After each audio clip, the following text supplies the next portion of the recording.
Welcome back to clean news MP. चलिए देखते हैं मध्य प्रदेश की 25 फटाफट बड़ी खबरों को। इससे पहले आप न्यूज को कहां से देख रहे हैं हमें कमेंट में बताना बिल्कुल ना भूलें।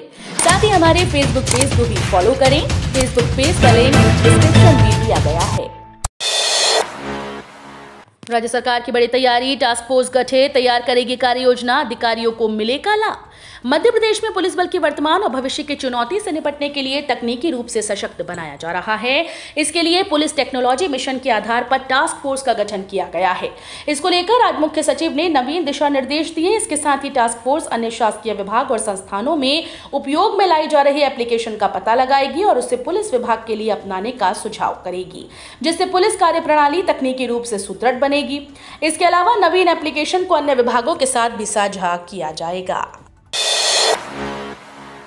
एमपी पंचायत चुनाव पर बड़ी अपडेट, जनपद सदस्य सहित कई सरपंच निर्विरोध निर्वाचित। मध्य प्रदेश में पंचायत चुनाव से बड़ी खबर सामने आ रही है। दरअसल नाम वापसी की प्रक्रिया पूरी हो चुकी है। वहीं नाम वापसी प्रक्रिया के बाद जिला पंचायत के लिए एक सहित अन्य जनपद पंचायत के लिए कई सदस्य और सरपंच का निर्विरोध निर्वाचन किया जा चुका है। त्रिस्तरीय पंचायत निर्वाचन में नाम वापसी के बाद जिला पंचायत का 1, जनपद पंचायत के 157 और 636 पंचायतों में सरपंच निर्विरोध निर्वाचित हो चुके हैं। एयर इंडिया पर लगा 10 लाख रुपए का जुर्माना, डीजीसीए ने की कार्रवाई। नागरिक उड्डयन महानिदेशालय ने एयर इंडिया पर 10 लाख रुपए का जुर्माना लगा दिया है। वह टिकट रखने वाले यात्रियों को बोर्डिंग से इनकार करने पर यह कार्रवाई की गई है। एआई सबमिशन के बाद प्रवर्तन कार्रवाई के हिस्से के रूप में सक्षम प्राधिकारी ने 10 लाख रुपए का जुर्माना लगाया। इसके अलावा एयरलाइन को सलाह दी गई है वो इस मुद्दे को हल करने के लिए तुरंत सिस्टम लगाए। ऐसा न करने पर डीजीसीए के द्वारा आगे की कार्रवाई की जाएगी। हाईकोर्ट भर्ती में लागू किया गया कम्युनल आरक्षण, युगल पीठ ने नोटिस जारी कर मांगा जवाब। मध्य प्रदेश हाईकोर्ट में स्टेनो और सहायक ग्रेड 3 के पद पर होने वाली नियुक्तियों को चुनौती देते हुए याचिका दायर की गई थी। इसमें कहा गया था कि नियुक्तियों में कम्युनल आरक्षण लागू किया गया है। हाईकोर्ट के चीफ जस्टिस रवि विजय कुमार मलिमत और जस्टिस विशाल मिश्रा की युगल पीठ ने अनावेदकों को नोटिस जारी कर जवाब मांगा। यूजीसी के नई गाइडलाइन, पीएचडी प्रवेश को लेकर बदले नियम, उम्मीदवारों के लिए जानना आवश्यक। विश्वविद्यालय अनुदान आयोग ने पीएचडी डिग्री पुरस्कारों पर अपने नियमों को अंतिम रूप दे दिया है। जो 4 साल के स्नातक कार्यक्रम में 7.5/10 के सीजीपीए वाले उम्मीदवारों को मास्टर कार्यक्रम पूरा किए बिना पीएचडी प्रवेश के लिए आवेदन करने की अनुमति देगा। विश्वविद्यालय अनुदान आयोग विनियम 2022 जून के अंत तक घोषित होने की संभावना है और आगामी 2022-23 शैक्षणिक सत्र से लागू होने की संभावना है। इन जिलों में भारी बारिश का अलर्ट, बिजली गिरने की भी चेतावनी, मॉनसून की दस्तक जल्द। वर्तमान में अरब सागर सहित अलग अलग स्थानों पर एक साथ 5 वेदर सिस्टम एक्टिव हैं, जिसके चलते प्रदेश में कई जिलों में रुक कर बारिश हो रही है। एमपी मौसम विभाग ने आज 6 संभागों और 12 जिलों में गरज चमक के साथ बारिश की चेतावनी जारी की। वहीं 3 दर्जन जिलों में बिजली गिरने और चमकने को लेकर येलो अलर्ट जारी किया गया। इसके अलावा 6 जिलों में भारी बारिश की संभावना है। आरटीई के तहत शुरू हुई आवेदन की प्रक्रिया, निःशुल्क प्रवेश के लिए जाने बड़ी अपडेट, 30 जून तक होंगे आवेदन। मध्य प्रदेश के निजी स्कूल्स में निःशुल्क प्रवेश की प्रक्रिया शुरू कर दी गई है। आरटीई एडमिशन के तहत नर्सरी, KG1, KG2 कक्षा में प्रवेश के लिए न्यूनतम आयु 5 वर्ष निर्धारित की गई है। वहीं कक्षा 1 में प्रवेश के लिए न्यूनतम आयु 5 से 7 वर्ष रखी गई है। आवेदक की उम्र की घटना 16 जून 2022 की स्थिति में की जाएगी। इसी बीच आज से पोर्टल पर ऑनलाइन आवेदन और त्रुटि सुधार की प्रक्रिया शुरू कर दी गई। एलपीजी कनेक्शन हुआ महंगा, 16 जून से लागू होंगे नए रेट, इतनी बढ़ गई कीमत। एक बार फिर से आम जनता को महंगाई का झटका लगा। पेट्रोलियम कंपनीज ने रसोई गैस कनेक्शन की कीमतों में इजाफा कर दिया। फिलहाल जिस एलपीजी कनेक्शन के रेट 1450 हैं, अब उसके लिए उपभोक्ता को 750 रुपए अधिक खर्च करने होंगे। अब प्रति एलपीजी सिलेंडर 2200 रुपए अधिक भुगतान करना होगा। तो वहीं 2 सिलेंडर का कनेक्शन लेने पर 4400 रुपए सिक्योरिटी डिपोजिट करनी होगी। 16 जून से नए रेट लागू किए जाएंगे। इसके अलावा 150 रुपए रेगुलेटर की कीमत 250 रुपए हो गई है। राशन में गेहूं आधा, चावल तिगुना, दाल में मंदी के संकेत। मध्य प्रदेश सरकार ने सार्वजनिक वितरण प्रणाली के तहत गरीबों को वितरित किए जाने वाले मासिक राशन में गेहूं की मात्रा घटा दी है। अब तक बांटे जा रहे प्रति व्यक्ति 4 किलो गेहूं को 2 किलो कर दिया गया, जबकि चावल जो पहले प्रति व्यक्ति 1 किलो बांटा जा रहा था, अब 3 किलो प्रति व्यक्ति दिया जाएगा। सार्वजनिक वितरण व्यवस्था में अनाज की मात्रा में हुए परिवर्तन का असर बाजार पर भी पड़ेगा। दरअसल सरकार की निर्यात बंदिश के पहले ही 70 लाख टन गेहूं निर्यात होने की उम्मीद है। दूसरी ओर सरकारी खरीद में भी सरकार लक्ष्य से पिछड़ गई है। ऐसे में सरकारी भंडार को ध्यान में रखते हुए गेहूं की मात्रा कम कर चावल को बढ़ा दिया गया है। व्यापारी दयालदास अजीत कुमार के अनुसार सरकारी वितरण में चावल की मात्रा बढ़ने का असर मोटे चावलों की बाजार पर दिखेगा। स्वास्थ्य सुविधाओं व आयुष्मान भारत योजना की स्थिति पर जानकारी दें। और राज्य सरकार प्रदेश में स्वास्थ्य सेवाओं की क्या स्थिति है, बताएं। आयुष्मान भारत योजना के तहत कार्ड बनाने व हितग्राहियों को लाभ दिलाने की दिशा में अब तक कितना काम हुआ है। मुख्य न्यायाधीश रवि मलिमठ और जस्टिस विशाल मिश्रा की युगल पीठ ने राज्य सरकार से इस संबंध में रिपोर्ट मांगी। अगली सुनवाई 4 सप्ताह बाद 13 जुलाई को निर्धारित की गई। जुलाई में नए फॉर्मूले के साथ हो डीए का ऐलान, 5% की संभावित बढ़ोतरी।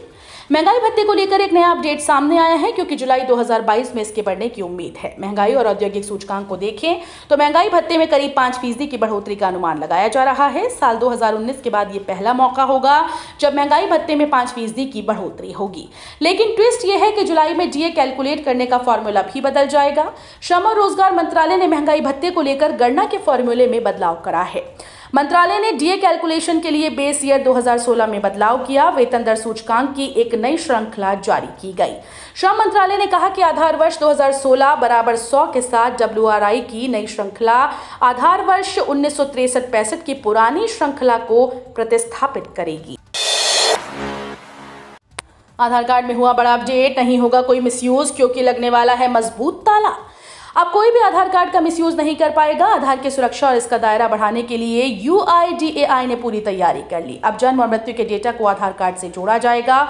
इसके लिए जल्द ही 2 पायलट प्रोग्राम शुरू करने वाली है। अब नवजात शिशु को भी एक अस्थायी आधार नंबर दिया जाएगा, जिसके बाद में इसे बायोमेट्रिक डेटा अपग्रेड कर दिया जाएगा।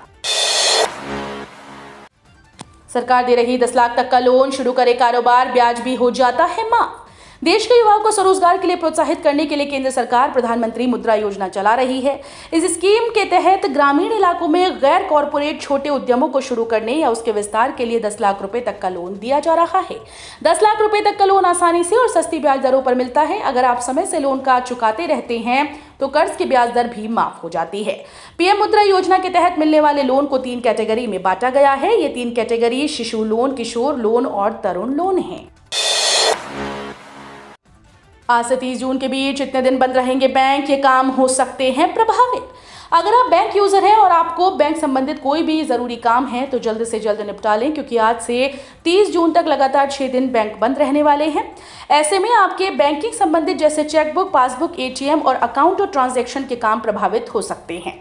हालांकि ऑनलाइन सेवाएं गूगल पे, फोन पे, पेटीएम, इंटरनेट बैंकिंग जारी रहेंगी। भारतीय रिजर्व बैंक की आधिकारिक वेबसाइट पर जून महीने की छुट्टियों की लिस्ट जारी कर दी गई है। इसमें सभी राज्यों की छुट्टियों की लिस्ट अलग अलग है। जून महीने में शनिवार, रविवार समेत गुरु हरगोविंद जन्म दिवस के कारण बैंकों की छुट्टियां हैं। ये छुट्टियां सभी राज्यों में लागू नहीं होती हैं।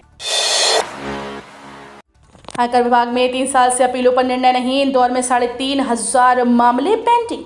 आयकर विभाग ने बीते 3 वर्षों से अपीलों पर निर्णय नहीं दिया। कर सलाहकार और सीए शिकायत कर रहे हैं। 3 वर्षों में सिर्फ इंदौर परिक्षेत्र में ही करीब 3,500 अपीलें लंबित हैं। लंबित प्रकरणों में ज्यादातर मामले में नोटबंदी के दौर के हैं। फेसलेस अपील सिस्टम लागू होने के बाद खामोश हुई विभाग की प्रक्रिया का खामियाजा करदाताओं को भुगतना पड़ रहा है। चुनाव लड़ने की दावेदारी इसलिए चुका रहे हैं निगम की देनदारी। 7 साल बाद हो रहे नगर निगम चुनाव में इस बार दावेदार भी खूब उमड़ रहे हैं। राजनीतिक दलों ने पार्षद पद के अपने उम्मीदवारों की घोषणा भले न की हो, लेकिन दावेदार तैयारी पूरी कर रहे हैं। इसलिए वे बकाया संपत्ति कर, सफाई कर और जल कर की राशि चुका रहे हैं। शहर के 85 वार्ड से ऐसे सैकड़ों दावेदार निगम के अलग अलग जोन पर बकाया कर जमा करवा कर अदेयता प्रमाण पत्र हासिल कर रहे हैं।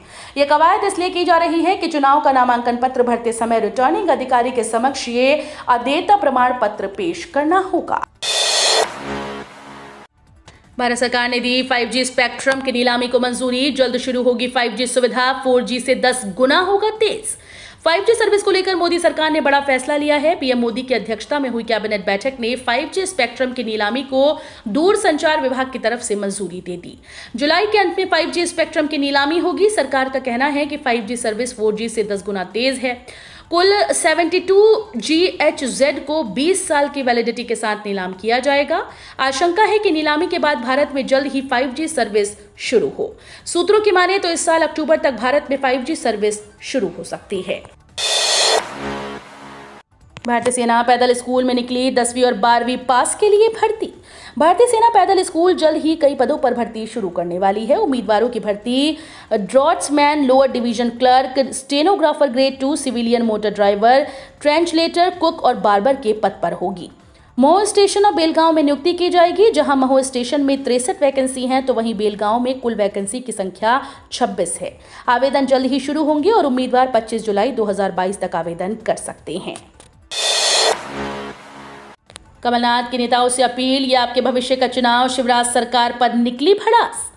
मध्य प्रदेश कांग्रेस कमेटी के अध्यक्ष पूर्व मुख्यमंत्री कमलनाथ ने इंदौर में आज शिवराज सरकार पर जमकर भड़ास निकाली। उन्होंने पार्टी के नेताओं से कहा कि ये नगर निगम, विधानसभा या लोकसभा का नहीं, आपके भविष्य का चुनाव है। कमलनाथ कांग्रेस के महापौर पद के प्रत्याशी संजय शुक्ला के नामांकन भरने से पहले सभा को संबोधित कर रहे थे। मध्य प्रदेश के पूर्व मुख्यमंत्री एवं मध्य प्रदेश कांग्रेस कमेटी के अध्यक्ष कमलनाथ ने इंदौर में विभिन्न कार्यक्रमों में भाग लिया। पार्टी के महापौर पद के प्रत्याशी संजय शुक्ला के नामांकन भरने से पहले एक सभा को संबोधित करते हुए कमलनाथ शिवराज सरकार पर जमकर हमला बोला। नहीं सताएगी बेटी की पढ़ाई और शादी की चिंता। यदि आपकी भी बेटी है और करियर शादी की चिंता करते हैं तो ये खबर आपके लिए अच्छी साबित हो सकती है। भारत सरकार महिला सशक्तिकरण और बेटियों के भविष्य के लिए कई योजनाओं को लॉन्च करता है ताकि पैसे और आर्थिक तंगी के कारण देश में बेटियों की पढ़ाई ना छूटे और ना ही उनकी शादी रुके। वैसी ही योजनाओं में से एक सुकन्या समृद्धि योजना है। ये योजना भारतीय सरकार के द्वारा बेटियों के लिए लाई गई है। लोग इस योजना में निवेश करना भी पसंद करते हैं। बता दें कि इस योजना में अभिभावक निवेश कर अपनी बेटी के लिए पैसे इकट्ठा कर सकते हैं। योजना की मैच्योरिटी पूरी होने के बाद आपको अपने निवेश का फल मिलता है, जिसका इस्तेमाल आप अपनी बेटियों के सुंदर भविष्य के लिए कर सकते हैं। पेंशनर्स के पेंशन, फैमिली पेंशन, अनुकंपा भत्ते पर बड़ी अपडेट। विभाग ने जारी किया आदेश। देश भर के पेंशनर्स के लिए बड़ी अपडेट सामने आई है। दरअसल पेंशनर्स के फैमिली पेंशन द्वारा नवीन दिशा निर्देश जारी किए गए। कार्यालय ज्ञापन के मुताबिक अनिवार्य सेवानिवृत्ति पेंशन या अनुकंपा भत्ता प्राप्त करने वाले पेंशन भोगियों के संबंध में पेंशन पारिवारिक पेंशन का संशोधन किया जाएगा। इसके लिए 14 जून को नवीन आदेश जारी कर दिए गए हैं। आयरलैंड दौरे के लिए बीसीसीआई ने किया टीम इंडिया का ऐलान। हार्दिक पांड्या बने कप्तान। आयरलैंड के खिलाफ 26 जून से शुरू होने वाले 2 मैचेस की T20 मैचेस की सीरीज के लिए टीम इंडिया की घोषणा कर दी गई। बीसीसीआई ने बुधवार 15 जून को टीम का ऐलान किया।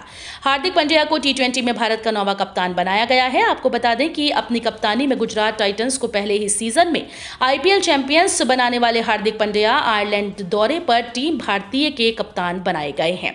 उस समय भारत की मुख्य टीम इंग्लैंड में होगी। इसका मतलब होगा कि रोहित शर्मा और ऋषभ पंत भी आयरलैंड दौरे के लिए उपलब्ध नहीं होंगे। कर्मचारियों को जल्द मिलेगी एक और गुड न्यूज। 46,000 तक बढ़ेगी सैलरी। केंद्रीय कर्मचारियों को जल्द अच्छी खबर सुनने को मिल सकती है। कर्मचारियों की बेसिक सैलरी में जुलाई में इजाफा हो सकता है।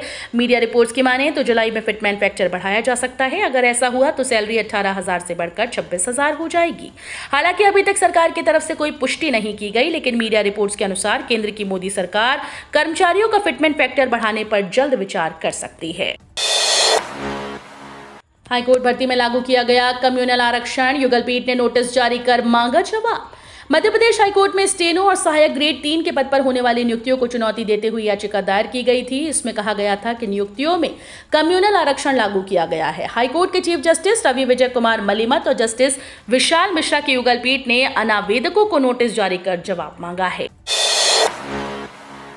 चौधरी चरण सिंह विश्वविद्यालय की एकेडमिक काउंसिल में नई शिक्षा नीति के पाठ्यक्रमों पर लगी मोहर।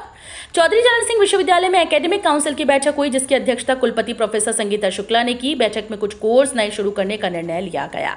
वहीं कुछ कोर्सेज में सीटें बढ़ाई गई। इस वर्ष BBES शारीरिक शिक्षा विभाग शुरू करने का निर्णय भी लिया गया। वहीं 34 विभागों में राष्ट्रीय शिक्षा नीति के अनुसार बनाए गए पाठ्यक्रमों को स्वीकृति प्रदान की गई। विश्वविद्यालय अनुदान आयोग के निर्देश के अनुसार राष्ट्रीय शिक्षा नीति के अंतर्गत छात्र अब 2 पाठ्यक्रमों में एक साथ अध्ययन कर सकेंगे। तो ये थी आज की 25 फटाफट बड़ी खबरें। अगर आपको न्यूज पसंद आई हो तो वीडियो को लाइक और शेयर जरूर करें। धन्यवाद।